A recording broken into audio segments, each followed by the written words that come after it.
We've made an unbeaten start to the new season in both the league and the Champions League. But when you see our group, you will understand that today that is extremely likely to change.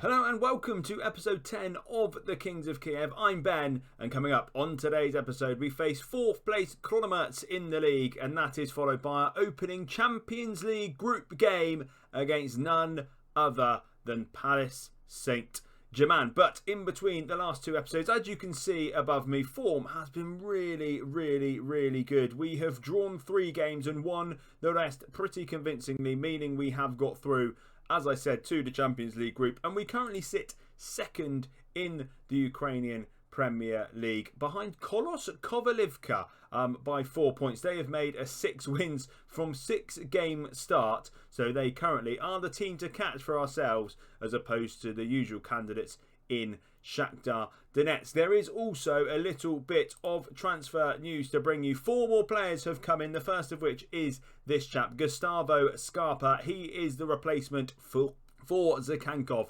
on this right hand side. A really well-rounded player. His technique and first touch are the two that stand out. Apart from that, he is just pretty well-rounded in the position. He's made a few starts already, not quite set the world alight yet, but I'm sure he will do going forward, as may well do this man in years to come. Marlon Torres is a centre-back. Berda has left the club, so he has come in as a replacement for him and just to provide some competition to McKenna and Popov at the back. Again, he's pretty good. He's not the tallest at 5'11", but his strength of 16 is really good back there. And as I say, he's mainly the backup option to McKenna and Popov, who so far have been playing really well. We needed a right back. We got a right back. Andrea Conti came from AC Milan to play there. Again, just a really well-rounded player. Crossing pretty good. His acceleration and pace is up there as well. He's pretty good off the ball. 6 foot, so nice and tall out there as well. So far, he's played okay. Timchuk has been really good, actually, on that right-hand side in his absence. So, yeah, he's played pretty well. But again, it's just a nice, solid right back to bring into the ranks. And potentially the biggest of the lot, the striker we brought in, is Patrick Bamford for Leeds, because why not? Again, really well-rounded. He's playing for Ireland, 9 caps for them, 14 finishing, 14 first touch, 15 stamina. He's tall. He's someone to aim at. He's not getting in the team at the moment, ladies and gentlemen, because Besaidin is on fire. 10 goals so far for him, but we've got Bamford sat there waiting to come on to the team when he can. He won't start today because he's not quite fully fit after some international Irish duty. But let's get stuck in. That's all the transfer business to talk of, and therefore our starting 11 today for the Chornomorets game is this one. It's Luan Poli in goal, a back for Conti, Popov, McKenna and Michaelenko. Agate in behind, Shepelev and Vela in the midfield, with Holozek on the right, Verbic on the left and Artem Besedin up front. 7 foreign players are allowed in the starting 11, which I didn't realise until I tried to put in 9. So, yeah, hence why not all will be starting every game. But we've got some decent Ukrainian options in the likes of Besaidin, Michaelenko, Popov, that obviously will be pretty consistent in the team. Shepelev and Shaparenko in the midfield as well. So we're pretty good, but we've got an early highlight and it could well be a penalty. It looks like there was a push on Shepelev from the ball in. We're going to the little telly. Here we go. I mean, I'd forgotten what it was. It might have been a podcast, but someone said about skipping VAR. Your thoughts in the comments. Would skipping VAR be a feature you would like to see in Football Manager? It potentially speed things up, like going to the telly here. But what's the decision? The penalty is given, and we've therefore got a chance after 4 minutes or so to go 1-0 ahead. And it is new boy, wonder kid, Adam Holozek, who steps up to take it, and he slots it into the corner. We're 1-0 up against Chornomorets. Realised I've been saying it wrong for the whole episode, but who cares? And Adam Holozek has slotted it in to continue what has been a pretty impressive run of form for ourselves. I mean, I think it's going to come unstuck, as I said in the intro, against PSG.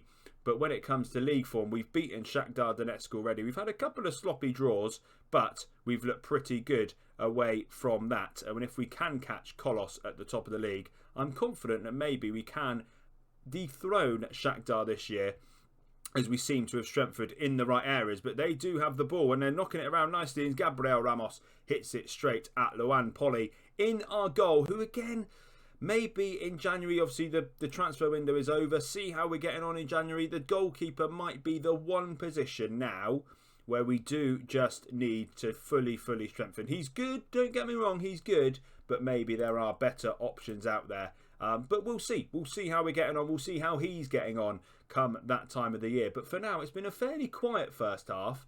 But we are at least 1-0 ahead. So we don't mind that at all. And there is the half-time whistle. 6 shots, 4 on target. Pretty good possession stats. Obviously, the penalty has enhanced our XG considerably.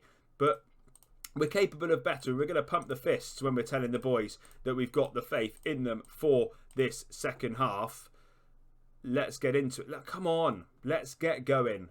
Let's see if we can at least win today's game. I mean, we're 1-0 up, but it'd be nice if we can get a cushion of 2. And Verbic has kept the ball somehow. I mean, he surged towards the area. It's hit just over the bar from him. I feel like we need a second goal, ladies and gents. I feel like we're just not quite sure yet, as Verbic is struggling for fitness. So we'll chuck Holozek onto that left-hand side, and we will get Gustavo Scarpa. For your first glimpse of him, he'll come on to that right-hand side. It just gives us a little bit of flexibility in that area, which is really nice. And Michaelenko looks like he's going to win this nice and comfortably, and he does. He plays it to Holozek into Vera, and can we build from here? A lovely ball to Gustavo, who nods it back to Agate. This might well be our chance, people. Holozek, it's a pass. Not sure if that was the intended pass, but Gustavo's on it. Gustavo shoots. He's only been on a couple minutes. And Gustavo secures that second goal that we were talking about. His 3rd of the season. He's starting to find his feet a little bit. It wasn't the greatest start. He's probably learning the language and how the league works. And now he's starting to look like a proper player on this right-hand side. And we've got some really good wing options in this team, that it'd be lovely if we could keep hold of them and get them playing as well as they have been for a whole season. Holozek struggling for fitness. So, what do we do now? We get Emreli on, I reckon, onto that left-hand side. Fausto Vera not having his best game. So let's get Shaparenko in there and switch him over with Shepelev. And that means we can also make the change of Besaidin. We've not seen much of him today, so let's get Patty Bamford on up front to see if he can provide a goal-scoring threat and maybe even score a 3rd for us. We're going to drop a bit of praise to the boys, though, and here is said Patrick Bamford, who was fouled in the middle, but the ball fell to Gustavo, who put a great ball in to Shaparenko, and he again, he's just come on to, what is happening? Substitute scoring left, right and centre. It is a 3rd. I mean, it's well worked. Gustavo wins the header. Bamford looks like he's going to try and beat his man. He's tackled, but Gustavo is there to pick up the loose pieces. That's a cracking ball into Shaparenko. And it has to be said, Gustavo Scarpa has taken this game fully away from Chornomorets. Have we got another sub? We do. It's Felipe Jonathan. Can we do that? We can't because of the rules.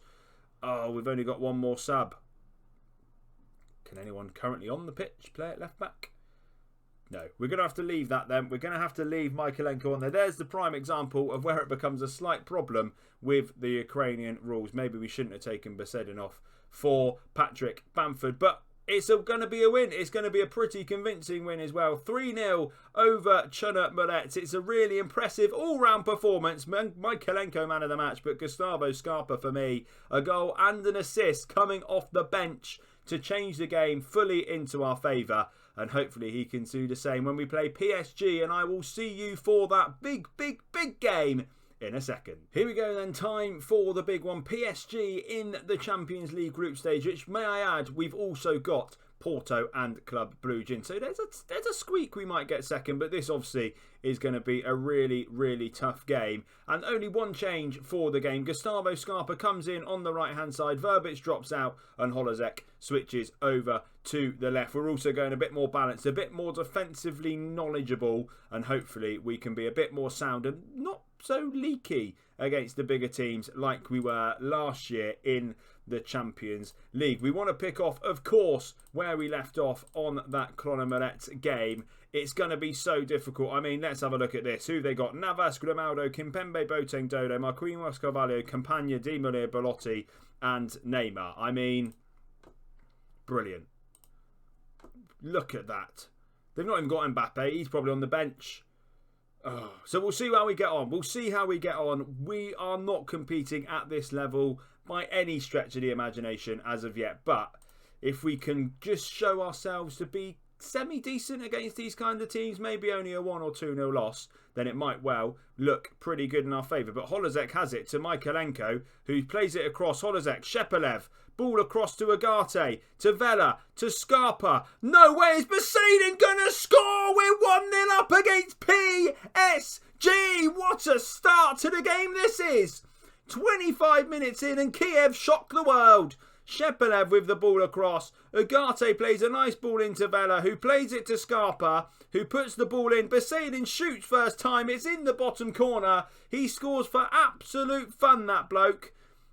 What a start. Now don't give it away back here. That is not shorter, lower tempo passing from Conte. He's clearly blind and can't read. Dodo on the right hand side. Is he going to be fouled? He's not. Popov clears it off the line. Oh my goodness me. We're going to drop some praise. What a start. What a start. How are we leading against PSG? They've only had one shot as well. Wow. Maybe we've just got something a little bit special with this team. I'm not saying we're going to win the Champions League, because that's just ridiculous. We're not going to win the Champions League. But maybe, just maybe, there is something going on.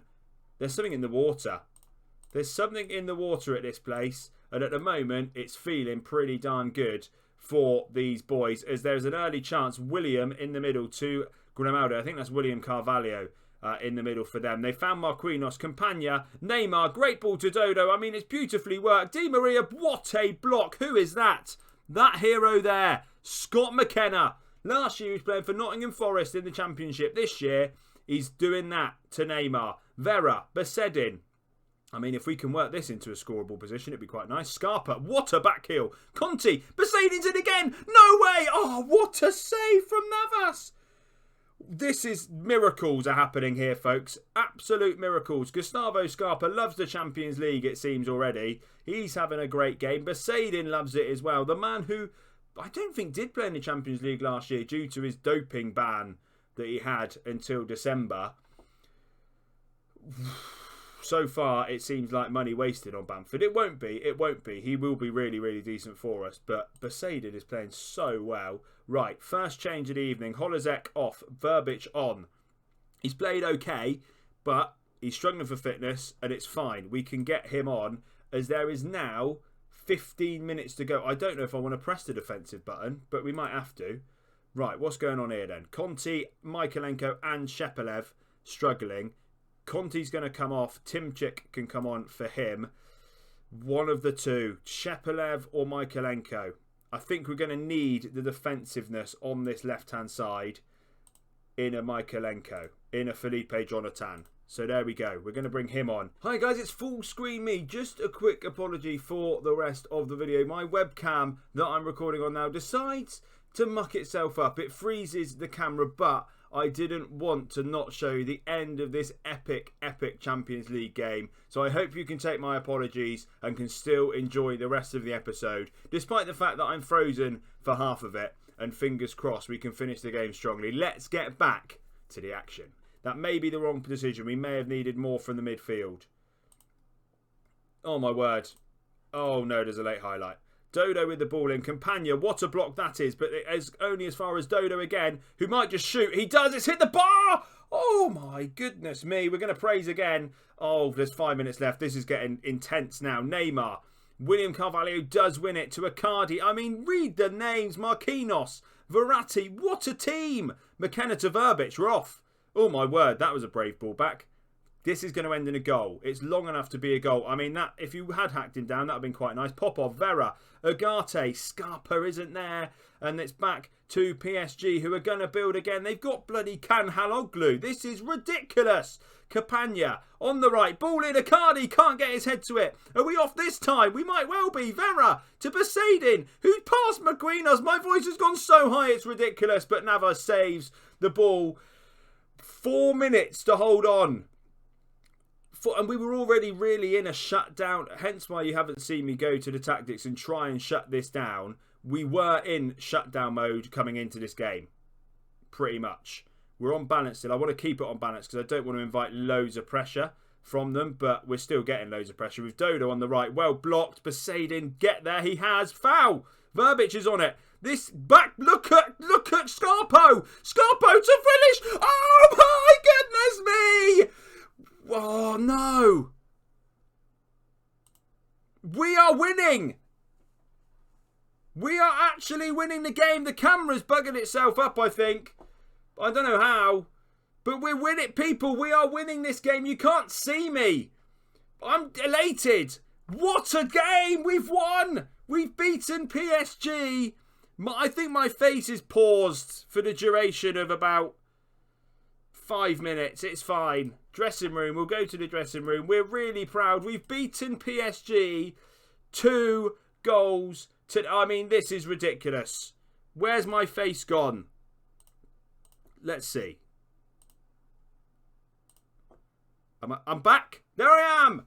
Come on. Apologies for the lack of face. I don't know how long the face has been just paused for. But, you know, the perks of recording a game when you're beating PSG. We've got to praise the performance. What a superb goal. Tite was there to watch all our players. Amazing. Absolutely amazing. And we will be back. I mean, surely we've got a chance of Champions League glory this year. Getting out of the group would be the aim. We'll be back for Kolos, who obviously are currently top of the Ukrainian Premier League, and for the Porto game that will follow. And hopefully we can continue this unbelievable form in between the 2 episodes. Once again, apologies for the lack of a face cam, but I hope you still were able to enjoy today's episode. And if you did, please leave a like down below for me. Subscribe to the channel for more Football Manager videos. And thank you all for coming along and watching.